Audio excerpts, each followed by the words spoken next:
बिस्मिल्लाहिर्रहमानिर्रहीम। अस्सलाम वालेकुम जी। होता क्या है, जब हमने चिकन का यखनी पुलाव बनाना होता है तो चिकन की यखनी हम बनाते हैं और जी फिर उसको छानते हैं। बर्तन इतने गंदे होते हैं, टाइम ज़्यादा लगता है और चिकन को अलग से फ्राई करना पड़ता है। लेकिन आज आपके लिए बहुत ही ज़बरदस्त तरीका लेकर आई हूँ चिकन यखनी पुलाव बनाने का।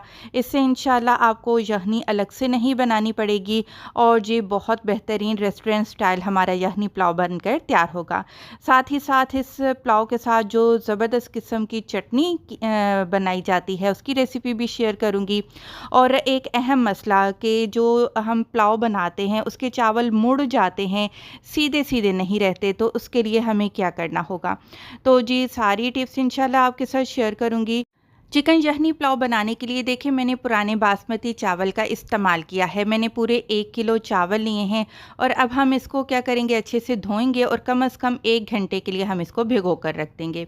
कुछ साबुत मसाले हैं: 1 टेबल स्पून साबुत सफ़ेद ज़ीरा, 6 अदद हरी इलायची, 1 बड़ी इलायची, 2 बादियान के फूल और 1 टुकड़ा दालचीनी का, साथ 2 अदद तेज़ पत्ते। इन मसालों को आपने अलग रख देना है। दूसरी तरफ जो मसाले हमने जो सीक्रेट मसाला है जिसको हम पीस कर तैयार करेंगे: 2 खाने के चम्मच सौंफ, 2 खाने के चम्मच साबुत धनिया, 1 छोटा चम्मच साबुत काली मिर्च, 1 जावित्री का फूल और 8 अदद छोटी इलायची ली हैं। जायफल का आपने क्या करना है, 1 अदद आपने जायफल लेना है, उसको तोड़कर 4 हिस्सों में आपने डिवाइड करना है और 1 हिस्सा जायफल का आप इस्तेमाल करेंगे। अच्छा, जो सबसे पहले मसाले थे ना उसको आपने नहीं छेड़ना। बाकी के जो मैंने 2 अलग अलग मसाले बताए हैं ना उनको आपने इकट्ठा एक ग्राइंडर जार में डाल देना है और आपने इनका एक फ़ाइन पाउडर तैयार करके रखना है। और ये हमारा होममेड चिकन यखनी पुलाव का मसाला बनकर तैयार हो चुका है। अब आपने एक खुला बर्तन लेना है और उसमें तेल शामिल करना है। तेल कितना शामिल करना है, 1 किलो चावल के हिसाब से आपने 300 ml तेल का इस्तेमाल करना होता है। जो खड़े मसाले हैं वो डाल दिए हैं और साथ ही हम प्याज इस्तेमाल करेंगे। 2 मीडियम साइज़ की बारीक में स्लाइस किए हुए प्याज आपने शामिल कर देने हैं। यहाँ पर अब बात आती है कि अगर आप पुलाव का कलर डार्क रखना चाहते हैं तो प्याज का कलर डार्क कर लीजिएगा। अगर सफ़ेद पुलाव बनाना चाहते हैं तो आप जो प्याज का कलर है ना उसको लाइट ही रखेंगे। देखिए, हल्का सा गोल्डन कलर आना शुरू हो चुका है प्याज के ऊपर। अब यहाँ पर हम क्या करेंगे, हम इसमें शामिल कर देंगे जी चिकन। 1 किलो मेरे पास हड्डी वाला चिकन है, दरमियानी साइज़ के पीसेस में मैंने कट करवा लिया था।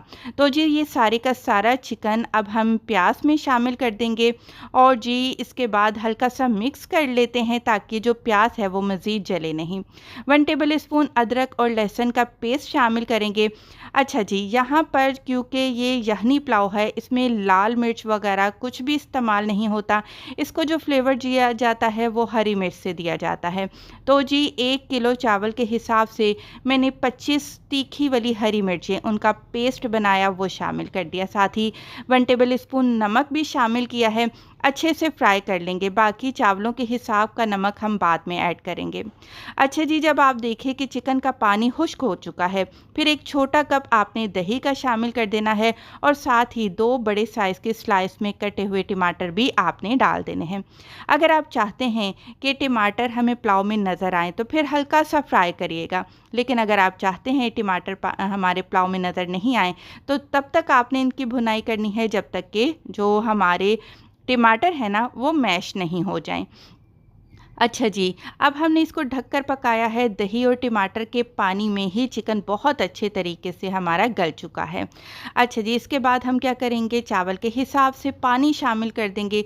देखिए, मेरे पास 4 गिलास पानी थे और 4 गिलास चावल थे और मैंने उनमें 6 गिलास पानी के शामिल किए हैं। साथ ही जो हमने होममेड यखनी पुलाव मसाला बनाया था वो भी शामिल कर दिया है। इसके बाद जी नमक शामिल करेंगे। 1 खाने का चम्मच मैंने शुरू में इस्तेमाल किया था, बाकी 3 खाने के चम्मच मैं अभी इस्तेमाल कर रही हूँ। आप अपनी मर्ज़ी के मुताबिक नमक शामिल कर सकते हैं। अच्छा, मैंने शुरू में बताया था ना चावल हमारे मुड़ जाते हैं, सीधे सीधे नहीं रहते। देखिए, अगर आप पुलाव बनाने के दौरान आप उसमें कोई खटाई शामिल कर दें, थोड़ी सी इमली शामिल कर दें, सिरका डाल दें या फिर लेमन जूस डाल दें, तो इंशाल्लाह वो मसला आपका हल हो जाएगा। इंशाल्लाह पुलाव में चावल कभी भी नहीं मुड़ेंगे। तो जी इसके बाद हम जी हल्का सा मिक्स कर लेते हैं, और जी अगर आप चाहते हैं कि आपके पुलाव में से देग वाली खुशबू आए तो उसमें साबुत हरी मिर्ची शामिल करेंगे आप, और चंद कतरे आप केवड़ा एसेंस के इस्तेमाल करेंगे। इससे पुलाव में बेहतरीन किस्म की खुशबू आएगी। अच्छा जी, हल्के से हम इस हाथों से इसको मिक्स कर लेते हैं। फ्लेम को हम मीडियम टू हाई पर रखेंगे और ढक देंगे यहाँ तक कि पानी जो चावलों का है वो खुश्क हो जाना चाहिए। बीच बीच में आप चम्मच लाजमी हिलाते रहिएगा। जब आप देखें कि चावल का पानी खुश्क हो चुका है, फिर आपने तवे को गर्म करना है, पतीला तवे पर रखना है, और जी आपने दरमियानी आग पर इसको दम पर रख देना है। जब तक हमारे चावल दम पर हैं, ज़बरदस्त किस्म का फटाफट से रायता बना लेते हैं। थोड़ा सा पुदीना लिया है हमने, थोड़ा सा धनिया लिया है, और तीखे के मुताबिक मैंने 1 हरी मिर्च का इस्तेमाल किया है। सारी चीज़ों को आपने इकट्ठा एक ग्राइंडर जार में डाल देना है। अब आपने दही लेना है, 4 खाने के चम्मच दही का मैं फ़िलहाल इस्तेमाल कर रही हूँ। ग्राइंडर जार में डालेंगे, अच्छे से मशीन को चला लेंगे, और जी आपने ये जो चटनी बनाई है ना, इसको शामिल करेंगे दही में। 1 कप मेरे पास दही था। आधा छोटा चम्मच मैंने काला नमक डाला है, आधा छोटा चम्मच भुना कुटा ज़ीरा इस्तेमाल किया है, थोड़ी सी लाल मिर्च का पाउडर डाल देंगे, और थोड़ी सी काली मिर्च का पाउडर शामिल करेंगे। अच्छे से अब आपने इन सारी चीज़ों को मिक्स कर देना है। आप यकीन करें, आप पुलाव के साथ ये रायता खाएंगे ना, तो पुलाव का जो मज़ा है वो 2 गुना हो जाएगा।